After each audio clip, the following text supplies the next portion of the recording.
All right. Today's Hashgacha Pratis Temet Chassan and Kala. So let's tell the story.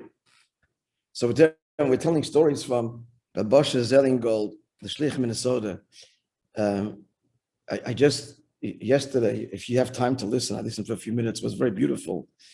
One of Manas Friedman's sons, I don't know his name. He has a podcast and he interviews Shluchim. Very warm, very beautiful. And this was a 2-hour, I can see a more 2-hour interview that he interviews this Moishe Zellingold. Now he's a Minnesota kid. I'm just going to tell you this, which was the introduction to the interview. I didn't get beyond that. Just the first one. I just wanted to hear him speak because I'm telling his stories. I wanted to get a sense of him. So first of all, his wife died a few years ago. And she was the daughter of Moishe Yitzchak Hecht, one of the Hecht brothers. So the interviewer, Manas' son, is saying, this is how he starts, very beautiful. He says, my podcast, what I really want to know is I interview, great Chassidim of our generation, his father and others, Shmuel Lu, who are our heroes, my heroes, and I want to know who were your heroes. So he's talking to the previous generation, and what's their story, their upbringing. So he tells Rabbi Zellingold, as kids we went to your shul. You were the shul of Minnesota. In parentheses, he might be the longest serving pulpit rabbi in America. It's like 56 years or something. That he's the shul of the Adat Yisrael in Minnesota, the rabbi of the shul. Anyway, so the Friedman boy says, one of my fond memories is Simchas Torah night. And at a certain point, you'd make an announcement and say, and now we're going, all those who are able are going to make a kulia, somersault. And you would say the only shul in America where they make kulias, Simchas Torah. And then you would take off your hat, says the Friedman interviewer to Rabbi Zellingold, remove it so as not to ruin your hat in the somersault, and promptly make a somersault right over the hat, flattening it like a pancake. So I want you to know, he says, he's now on Shlichus himself, this young man. I think he's the oldest Friedman boy. And I want you to know that's become a tradition in our shul as well.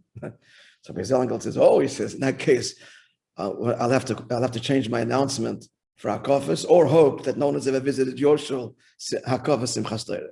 Anyway, it was just nice to hear Rabbi Zellingold speak, see what a chassid he is. And his stories are wonderful. So here is a story related to Chassan and Kala. He relates as follows.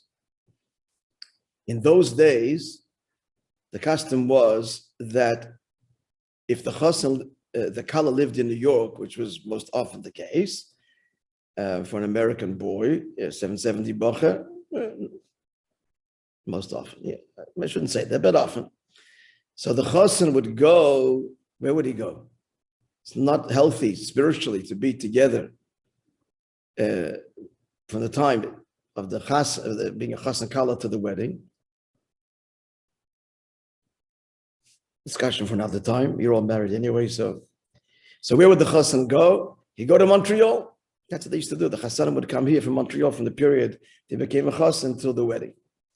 But in my case, even though, so first of all, the kala, my wife, her parents were shluchim in New Haven, but she worked in New York and lived in New York.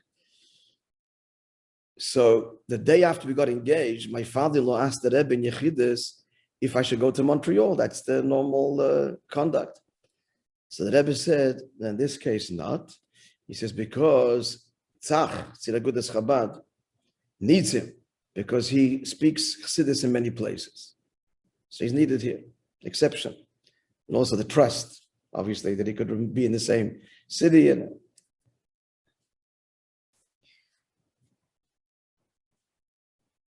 by the way, it's not even so much, they could do something wrong.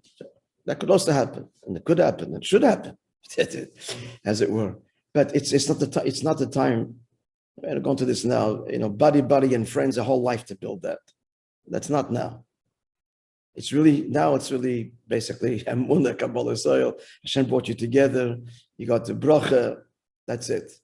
Now you work on your ruchnius, daven and learn, and then build a life, become friends, lovers, and so on. The whole life to build that. Anyway, so I'm saying even emotional entanglement is inappropriate now. Emotional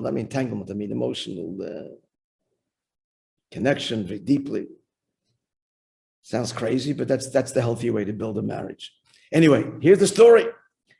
So afterwards, my father-in-law, back to the story, asked the Rebbe something about the preparation for the wedding, a detail. But the Rebbe says, I cannot talk about the wedding, until the Rebbe said he communicates something to me, to the Bosher, the Chassan. So my father-in-law, future father-in-law said, so what should he do? So the Rebbe said, like Yechidus? And the Rebbe said, no, you should go to Rabbi Chadakov, and Rabbi Chadakov will give over the message that the Rebbe wants, and then we can discuss the wedding plans. The next day, I go to Rabbi Chadakov, and I tell him, this is Rabbi Zellengold speaking, the Chassan, the Bacher, the Rebbe has a message for me. And Chadakov says, yeah, the Rebbe knows you have an elder sister who's not married yet. And the Rebbe said that you have to ask her if she forgives you, allows you, that you should get married earlier. And you shouldn't ask yourself, that puts an undue pressure on her, but should be asked by someone else in the family. And moreover, subsequently, while she's together, you give her a gift, I guess after. So I asked my aunt that she should ask my sister, but she gave a full consent with a complete heart. He concludes, he says, this is a shocking thing. My sister was never by the Rebbe. My family is not Chabad.